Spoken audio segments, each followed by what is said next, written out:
Shock. ஹஸ்பண்டோட கையெழுத்தா? முதல்ல யார் எங்க ஹஸ்பண்ட்? அப்படிங்கிற மாதிரி ஒரு விஷயம் வருது. ஏன் இந்த தாட் அவங்களுக்குள்ள வந்துச்சுன்னா, அதையும் நான் சொல்லிடுறேன். அந்த ஷாக் இருக்கு. அந்த கான்வர்சேஷன்ஸ் அப்படியே போயிட்டு இருக்கு அவங்களுக்குள்ள. கான்வர்சேஷன்ஸ் போயிட்டு இருக்கும்போது இங்க என்ன ஆகுது அப்படின்னா வந்துட்டு, உடனே ஒரு இத போடுறாங்க. பெண் வீட்டார் வந்து சொல்றாங்க. மாப்பிள்ளை வீட்டார் வந்து ஆப்வியஸா கொஸ்டின் கேட்பாங்கல்ல இங்க. கொஸ்டின் பெண் வீட்டார கேட்கும்போது, என்ன ஏதுன்னு கேட்கும்போது, என் பொண்ணோட இந்த நிலைமைக்கு காரணம் உங்க பையன் தான் அப்படின்னு சொல்றாங்க. ஓகே.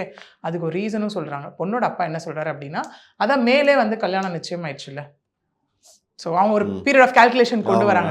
10 மாசம் கணக்குக்கு கொண்டு வராங்க அவங்க. ஓகேங்களா? ஏன்னா இப்ப என்ன ஃபெப்பா, மார்ச் வந்துருச்சு, ஏப்ரல், மே 12 அதான் ஒரு வருஷம். நான் சொன்னேன்யா, இந்த அது வந்து நான் கல்யாண பீரியட் உங்களுக்கு சொன்னேன். இந்த வருஷம் கல்யாணம் ஆச்சு அப்படின்னா அடுத்த வருஷம் கல்யாண நாளுக்குள்ள ஒரு குழந்தைன்றது ஒரு கான்செப்ட். இல்ல அரேஞ்ச் மேரேஜ் தானே, என்கேஜ்மெண்ட் ஆயிடுச்சு அப்படின்னு சில பேர் முன்னாடி கூட செக்ஷுவல் இன்டர்கோர்ஸ் சில பேர் இருக்காங்க. அப்ப அவங்க கணக்கு பாருங்க. மேல ஆச்சுன்னா மேல என்கேஜ்மெண்ட் பீரியட்.